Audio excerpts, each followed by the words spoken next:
네, 오늘은 출애굽기 13장 보겠습니다. 출애굽기 13장 17절부터 22절까지 말씀을 한 절씩 교독했으면 합니다. 대개들 계시지만 앞에서 교독하겠지 그러지 마시고 같이 읽으셨으면 좋겠습니다. 함께 한 절씩 교독합니다. 바로가 백성을 보낸 후에 블레셋 사람의 땅의 길은 가까울지라도 하나님이 그들을 그 길로 인도하지 아니하셨으니 이는 하나님이 말씀하시기를 이 백성이 전쟁을 하게 되면 마음을 돌이켜 애굽으로 돌아갈까 하셨음이라.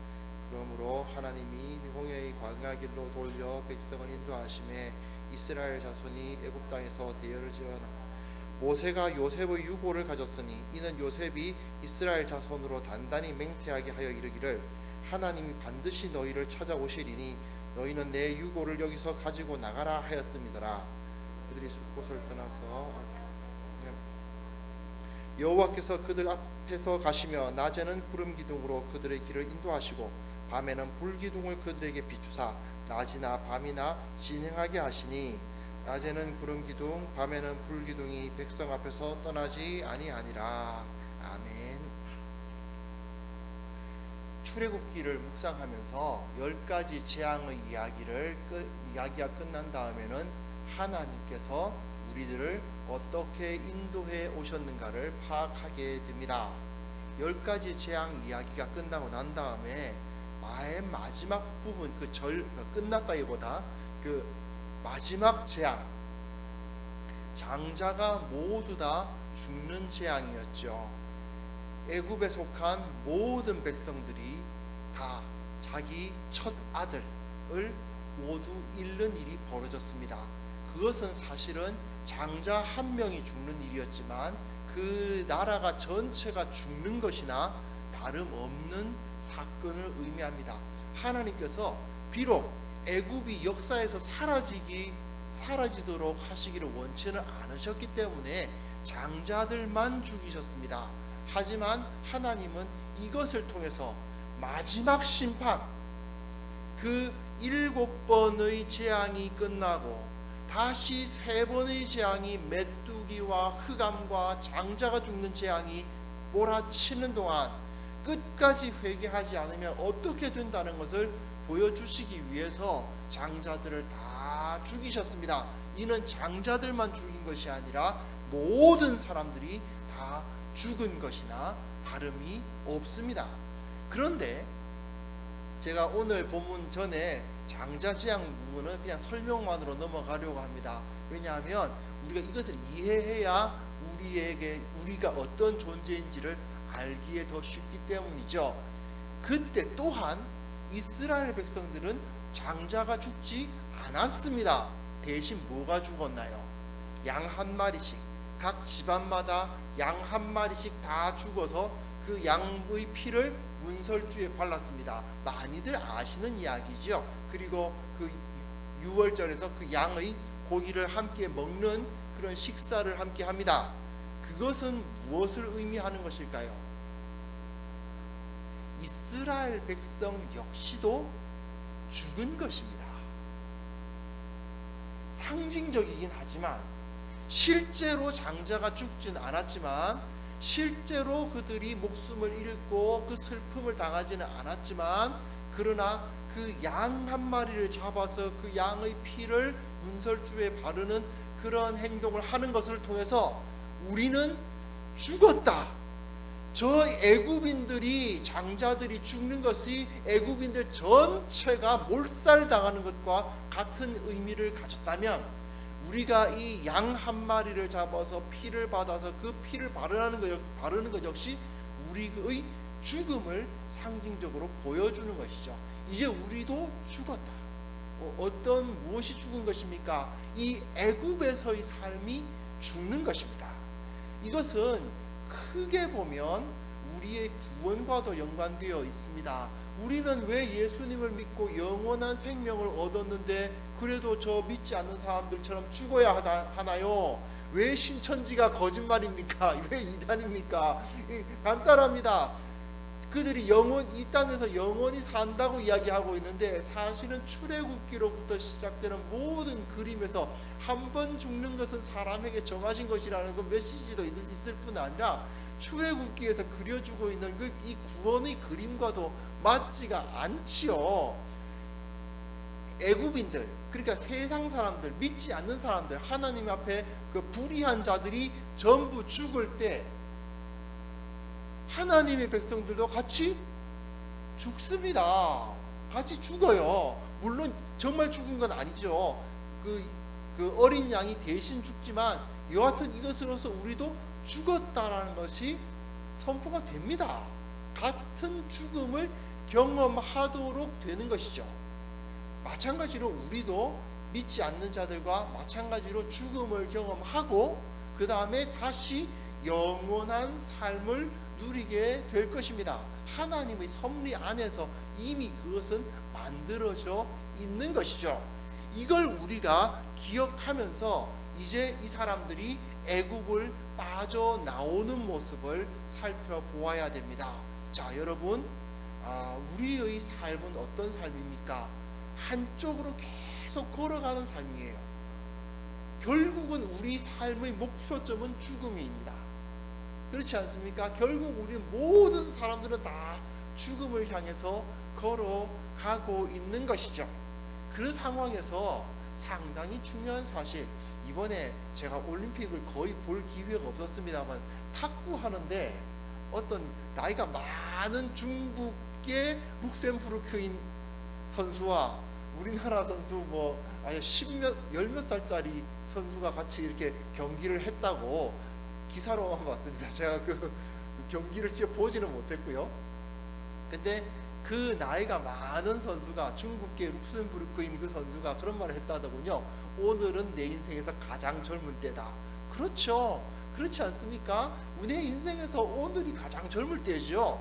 바로 그 사실을 인식하면서 그는 그렇게 행동해 온 겁니다. 그러니까 그 나이가 되도록 올림픽에도 나가고 한번 자기보다 몇십 살 어린 아이들하고 같이 이제 경기도 하고, 그런 것을 과감히 도전하는 모습을 보고 많은 사람들이 박수를 치는 것을 볼 수 있었어요. 그런데 바로 그리스도인들의 삶, 즉 하나님을 믿는 사람들의 삶이란 것이 본질적으로 그런 것이다 라는 것을 보여주는 것이 바로 이 출애굽 사건인 것입니다. 이들은 애굽에서의 삶은 죽었어요. 전부 죽었습니다. 이것은 신약 시대에서도 바울이 계속 가르치는 바죠. 너희의 옛사람은 다 죽었다. 내가 그리스도와 함께 십자가에 못 박혔으니 이제는 내가 더 이상 사는 것이 아니다. 오직 내 안에 그리스도께서 사시는 것이다 라고 고백하는 바울의 고백도 마찬가지 가르침을 여기서 주고 있습니다. 이들은 다 죽었어요. 과거의 나는 죽었다. 어제까지의 나는 죽었다. 나는 계속해서 죽어가고 있는 것이죠. 하지만 그럼에도 불구하고 어떻습니까? 새롭게 주어지는 삶을 누리게 되는 것입니다. 그것이 바로 그리스도인들의 인생관입니다. 나는 계속해서 하나님 앞으로, 그 죽음 앞으로 나아갈 것이다. 그러나 죽음 앞으로 나아간다는 것은 어떤 의미를 가집니까? 영원한 생명과 영원한 복락을 누리는 그곳으로 나아간다는 의미도 여기서 갖게 되는 것이죠. 오늘 본문을 보시면요, 그 상황에서 우리가 어떤 경험을 하게 되는가를 알게 합니다. 이제 우리는 계속해서 하나님의 그 영광을 향해서 걸어가고는 있는데, 그 상황에서 우리는 어떤 일을 당하게 될까 보시면요, 이제 17절을 다시 한번 보시겠습니다. 17절 보시면, 바로가 백성을 보낸 후에 블레셋 사람의 땅의 길은 가까울지라도 하나님이 그들을 그 길로 인도하지 아니하셨다라고 되어 있습니다. 이게 블레셋 사람의 길이 어디인지를 알기 위해서는 좀 지도를 보시면 좋겠는데요. 지도가 있습니다. 한번 보여주시겠습니까? 이 지도인데요. 이 이렇게 파랗게 녹색으로 되어 있는 저 부분이 딱 보니까 저기가 이집트, 애굽이구나 싶으시겠죠? 맞습니다. 나일강 삼각주, 바로 그곳입니다. 거기가 그야말로 풍요로운 땅이겠죠. 그곳에서 이제 그 해변을 따라서 저 지중해 해변을 따라서 쭉 올라가는 길이 바로 블레셋 사람의 길입니다. 바로 그 길로 따라가면 되지 않습니까? 아마 저게 제가 구글맵에서 따온 말인 건데요. 지금은 그 40번 도로가 지금 달릴 겁니다. 맞죠? 맞습니까? 예. 아닌가요? 예. 그 다음 거는 이거는 그 지형 위성 지도입니다. 위성 사진을 찍은 상황인데요. 보시죠. 위성에서도 보시면은 이 애굽 땅은 아주 푸르르죠. 그런데 저기 해변가로 걸어가는 그 길을 보시면 어떻습니까? 해변가로는 녹색이 조금씩 보이지 않습니까? 그리고 바로 가까이 조금만 북쪽으로 올라가면 이스라엘 땅입니다. 근데 바로 그 만나는 지역이 어디냐? 가자 지구. 그 말도 많고 탈도 많은 가자 지구가 바로 거기에 있습니다. 가자 지구는 뭐냐 하면은 여호수아와 이제 다윗이 여호수아 시대에 블레셋 사람들 다 쫓아내고 막 그렇게 했을 때 블레셋 사람들이 세 군데에만 조금 남아 있었습니다. 가사, 가드, 아스돗. 성경에 나와요. 세 곳에 나오는데 그 지역 중에서도 가사라고, 성경에는 가사라고 되어 있는 곳, 가자 지구입니다. 지금도 팔레스타인 사람들이 저기서 남아서 계속 전쟁이 일어나고 있는 바로 그 땅입니다. 그곳이 바로 블레셋 사람의 길이죠. 그렇습니다. 블레셋 사람의 길. 그런데 딱 보기에 가까운 길로 올라가면 바로 가나안 땅, 이스라엘 땅입니다. 그런데 하나님께서는 그 길로 인도하지 않으셨다는 것입니다. 누가 보더라도 그 길로 가면은 사람들이 이제 걸어서 육로로 당시에 걸어서 간다 하더라도 이제 발이 좀 빠른 사람이나 건강한 사람들은 열흘이나 11일이면 갈 수 있는 그 정도의 거리가 바로 눈앞에 코앞이 하나님의 약속의 땅이었습니다. 그런데 하나님은 그 길로 인도하지 않으시고 엉뚱한 길로 인도를 하시죠. 남쪽으로 내려가게 만드시는 것입니다. 왜 그렇게 하셨을까요? 다시 한번 17절을 보시면요. 편한 길, 좋은 길, 편한 길로 내려가지 않고 남쪽으로 내려가게 하셨습니다. 무엇입니까? 이 백성이 전쟁을 하게 되면 마음을 돌이켜 애굽으로 돌아갈까 하셨습니다. 예, 블레셋 땅의 길로 올라가면 바로 그곳에서 가나안 사람들을 만나야 됩니다. 가나안 사람들을 며칠 만에 만난다고요? 열흘이면 만나게 됩니다.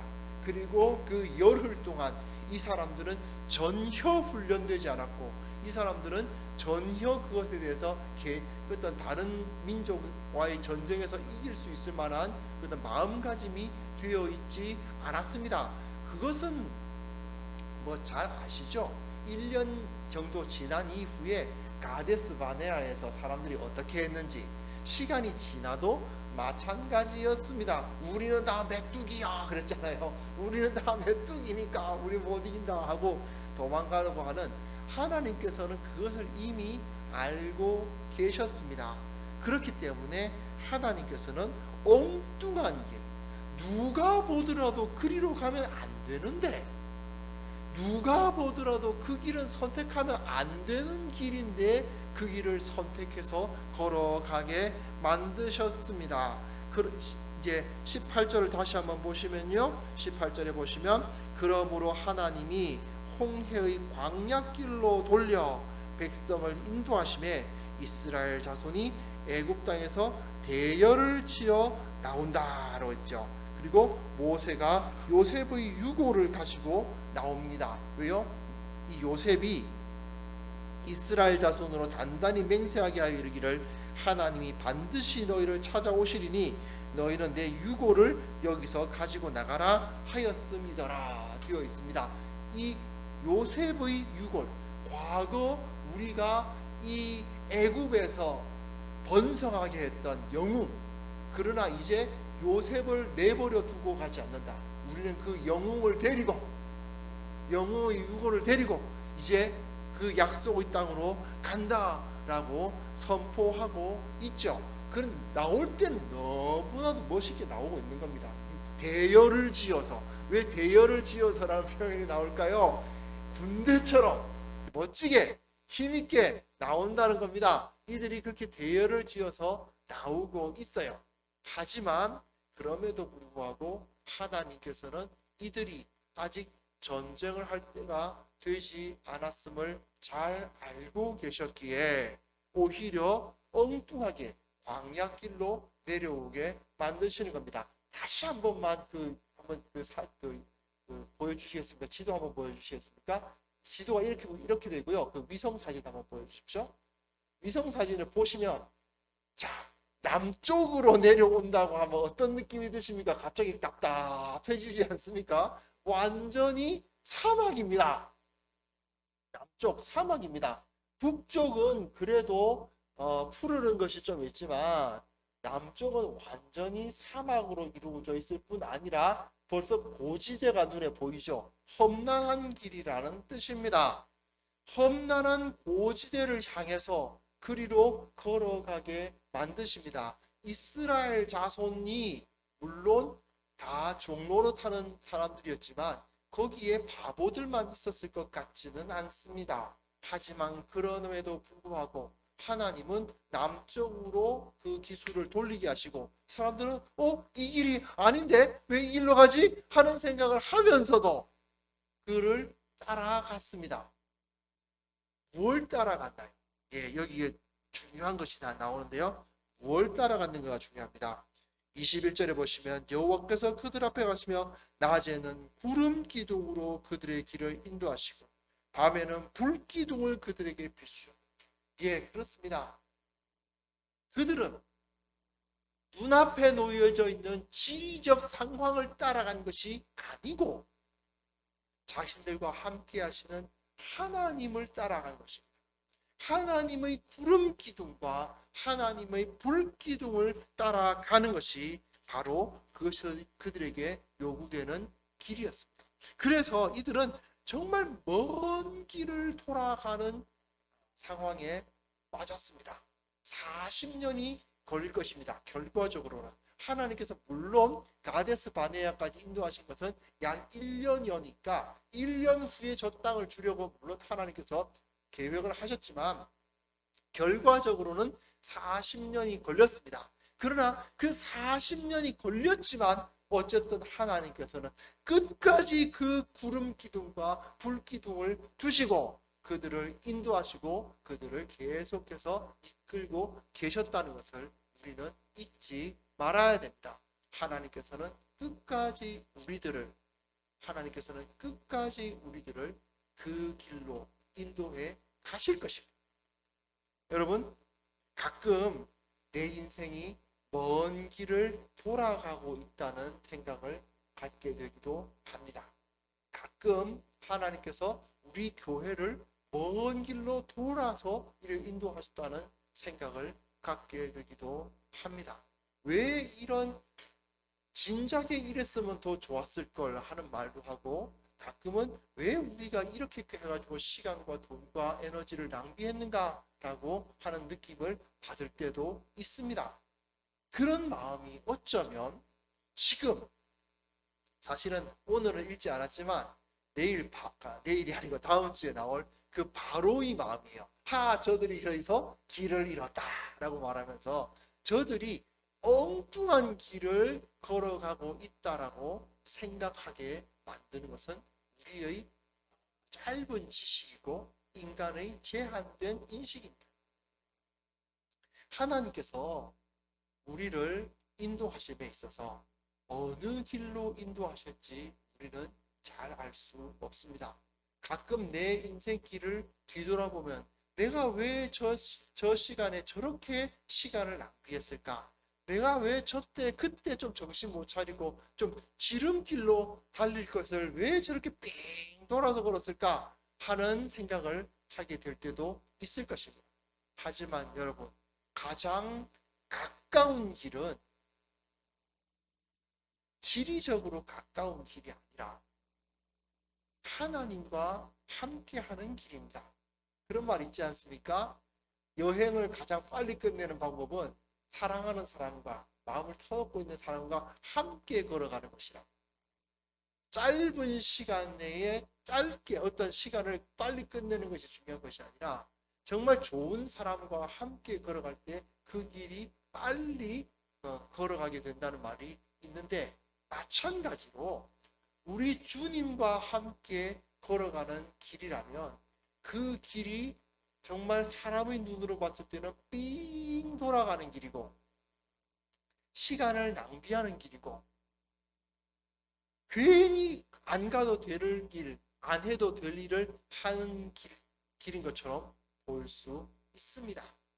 어떻게 보시면 우리 성도님들 중에서 자신의 인생이 그렇다는 생각이 들 때도 있고, 우리 교회가 그렇다는 생각이 들 때도 있고, 또는 우리 나라가 지금 그러고 있다 이렇게 생각하시는 분도 있을 수 있어요.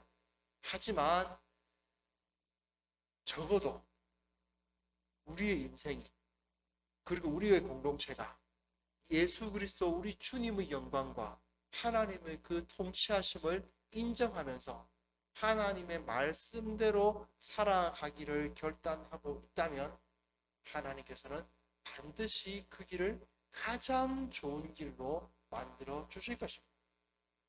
우리에게는 주님의 구름 기둥과 불 기둥이 있습니다. 가끔은 힘들게 느껴지고 가끔은 답답하게 느껴지고 왜 이 길로 가느냐고 불평이 날 수도 있지만, 그곳으로 구름 기둥과 불 기둥이 가고 있다면 우리는 그 길이 가장 좋은 길이라고 인정하고 걸을 수 있는 용기와 믿음을 가져야만 합니다. 인생길을 걸어가다가 신앙적으로 하려면 그거 안 되는데, 요때 잠깐만 눈 질끈 감고 거짓된 짓을 한번 해볼까? 눈 질끈 감고 해서는 안 되는 짓을 한 번만 하면 하나님께서 용서해 주시고 나중에 회개하면 되니까, 그런 식으로 생각하면서 정말 정도의 길을 걷기를 거부하고 지름길을 찾으려고 노력하는 삶을 사는 것은 어떻게 보면 가장 어리석은, 애굽으로 돌아가게 만드는, 자신의 인생을 거부하게 만드는 길이 될 수도 있음을 우리는 반드시 기억해야 되겠습니다. 혹시 과거를 돌아보면서 후회하고 계신 분 계십니까? 가만히 돌이켜 보십시오. 정말 그 과정이 후회할 과정이었을까? 또 지금 걸어가는 길이 너무 힘들다고 느껴지시는 분 계십니까? 한번 하나님의 인도하심을 상상해 보십시오. 과연 이후에 이 과정이 끝나고 난 다음에 이 시간을 돌아보면 하나님은, 그리고 나는 뭐라고 평가할 것인가? 힘들고 어려웠던 시절이 기쁨의 시절이요, 추억의 시절이요, 나의 마음을 나를 강하게 하는 시절이고 나의 마음을 올곧게 만드는 시절이 될 수 있음을 우리는 다시 한번 확인했으면 좋겠습니다. 우리 교회가 이제 또 장소 이전을 합니다. 사실 저 같은 경우에는 교회는 어차피 교회가 예배당이 교회가 아니기 때문에 어디서 어떤 모습으로 모이면 어떠냐라고 생각하는 사람이긴 합니다만, 분명히 새로운 계기고 새로운 환경 변화고 뭔가 많이 달라질 것 같기는 합니다. 이 다름의 과정을 겪을 때에 우리는 어쩔 때는 아이 참 이렇게까지 해야 되나 그런 말도 있고, 왜 우리는 이랬을까 과거를 생각하면서 탄식하거나 후회하거나 하는 마음이 들 수도 있습니다. 하지만 여러분, 하나님께서 우리들을 인도해 오셨다는 것을 인정한다면, 그리고 지금까지 만나와 메추라기를 먹게 하시고 지금까지 반석에서 나오는 물을 마시게 하시면서 우리를 이끌어 오셨음을 고백한다면 우리는 오히려 다시 한번 믿음으로 기쁨으로 이 길을 걸을 수 있을 것이라고 생각합니다. 그리고 우리 각자의 삶도 마찬가지입니다. 우리 개인의 삶에 있어서도 내가 어디로 가야 할까를 걱정하는 그런 상황에 놓여 있다 하더라도 이 시간 주님께서 인도하시는 길이 있다면, 그곳이 주님의 인도하심이라면 나는 그 길로 걸어가겠습니다 라고 말하고 그렇게 고백하는 자들 다 될 수 있기를 바랍니다. 우리 인생을, 내 개인의 인생을 놓고, 그리고 우리 함께하는 교회의 진행 방향을 놓고 주님께서 우리와 함께 구름 기둥과 불 기둥으로 우리를 인도해 주실 것이라는 것을 믿으면서 앞으로 한 걸음 한 걸음 나아갈 수 있기를 바랍니다. 이 길이 아닌 것 같은데 라는 생각이 드실 수도 있고, 이렇게 하면 낭비할 것 같은데 라는 생각이 들 수도 있지만, 어떻게 보면 그것이 우리들에게 가장 큰 복이 될 것이라는 믿음을 가지는 귀한 성도님들 되셨으면 좋겠습니다. 이 시간 잠깐 기도합시다. 하나님 아버지, 주님께서 주시는 능력이 우리 가운데 임하여서 주님의 그 크신 힘으로 우리를 이끌어내셨습니다. 과거의 우리는 지나갔고 이제 우리는 새로운 경험과 새로운 영적인 상황에 놓이게 되었습니다. 매일의 삶을 이러한 매일매일 새롭게 되는 삶을 걸어가는 자들로서 살아가게 하시며, 또한 우리 함께하는 교회를 이끌어 주사 주님 앞으로 불기둥과 구름기둥의 인도를 받으며 기뻐하며 찬송하며 주께서 가시는 그 길을 따르는 자들이 되게 하여 주옵소서. 인간적인 판단과 인간적인 사고방식보다는 주의 말씀이 어디에 있는가를 생각하며 걸어가는 참된 그리스도인들, 참된 하나님 나라의